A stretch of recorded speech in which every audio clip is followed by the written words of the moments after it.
Graça e paz, queridos irmãos, um ótimo dia a todos. Hoje, dia 23 de junho de 2025, e nosso devocional diário está em Colossenses, capítulo de número 2. Paulo, ele coloca aqui que está em oração por aqueles irmãos.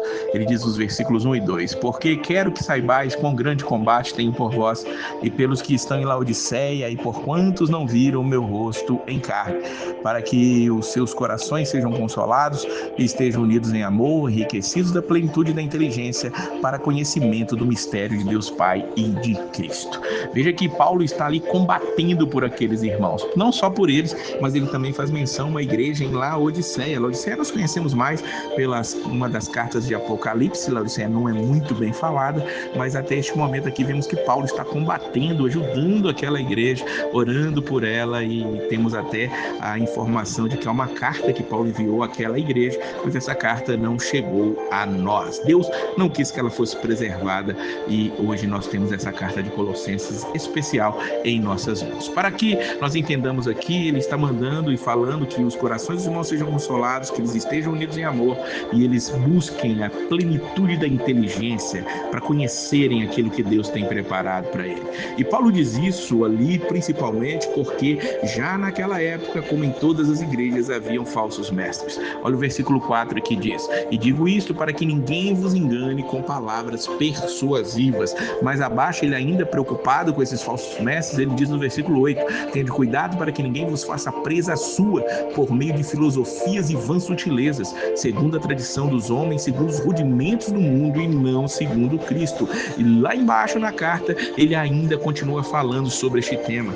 Veja que todas as igrejas, mesmo ali incipientes, começando, já estavam sendo vítimas de falsos mestres. Os falsos profetas que agiam no Antigo Testamento vieram agora como os falsos mestres, aqueles que tentavam trazer doutrinas e ensinamentos errôneos. Paulo está combatendo isso. Veja aqui no finalzinho da carta, versículo 18: ninguém vos domine a seu bel prazer com pretexto de humildade, culto de anjos, envolvendo-se em coisas que não viu, estando debalde inchado na sua carnal compreensão. Será que isso tem alguma coisa a ver com os nossos dias? Claro que tem. Hoje em dia vemos na internet pessoas falando que viram anjos, que têm visto os anjos. Outro dia até vi uma postagem de um cidadão falando que tinha um anjo com um coque e uma espada na mão e ele tenta abraçar o anjo. Coisas estranhíssimas, mas que atraem pessoas que estão começando na fé, pessoas até que já têm mais tempo, mas conseguem acreditar nesse tipo de coisa. Paulo já está combatendo isso lá no primeiro século. Paulo, ele diz no versículo 20: se pois estáis mortos com Cristo quanto aos rudimentos do mundo, por que vos carregam ainda de ordenanças como se vivesseis no mundo, tais como não toques, não proves, não manuseis? Os falsos mestres gostam de ter uma aparência de espiritualidade, e para que isso aconteça, eles começam a colocar restrições, começam a falar: não faça isso, não faça aquilo, não faça aquilo outro, e as pessoas vão seguindo aquele tipo de coisa. Paulo mesmo diz: essas coisas têm, na verdade, a aparência de sabedoria, diz o versículo 23, em devoção voluntária, humildade, em disciplina do corpo, mas não são de valor algum, senão para a satisfação da carne. Tudo aquilo que satisfaz a carne, como no sentido que Paulo está falando, ou ele está dizendo que as pessoas fazem isso achando que podem obter a salvação através de alguma obra, através de alguma coisa que faz, quando a salvação ela é exclusiva por Jesus Cristo. Por isso, lá no versículo 13 ele vai dizer: como pois recebeste o Senhor Jesus Cristo, assim também andai nele, arraigados e edificados nele, confirmados na fé, assim como fostes ensinados, nela abundando em ações de graça. Paulo falou: se receberam Jesus Cristo, andem como ele. Não precisam seguir esses falsos mestres, é só andar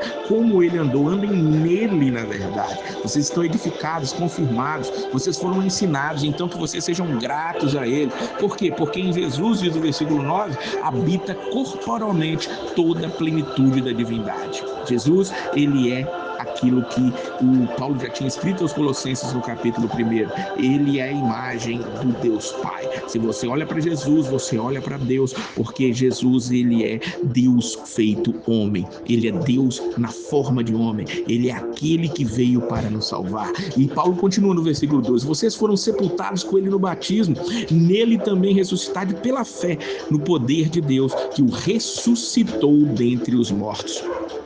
Paulo está dizendo: vocês precisam estar nele, vocês foram mortos, sepultados com ele no batismo, vocês também são ressuscitados com ele na fé e vivem com ele. Ele diz que isso aconteceu quando vocês ainda estavam mortos nos pecados, versículo 13 diz isso para nós, e na incircuncisão da vossa carne. Ainda assim, ele vos vivificou juntamente com ele, perdoando-vos todas as suas ofensas. E aí ele diz algo espetacular aqui nos versículos 14 e 15: e havendo riscado a cédula que era contra nós nas suas ordenanças, a qual de alguma maneira nos era contrária, e atirou no meio de nós, cravando-a na cruz, e despojando os principados e potestades, os expôs publicamente, e deles triunfou em si mesmo. Que coisa espetacular e maravilhosa. Ele está dizendo para nós que havia uma cédula, uma promissória contra nós. Os nossos pecados atestavam contra nós, atestavam contra nossas vidas, mas o Senhor pegou essa nota promissória, essa cédula que era contra nós, e levou até a cruz, e ele cravou-a na cruz, e ali ele despoja potestades, principados, expõe publicamente o inimigo,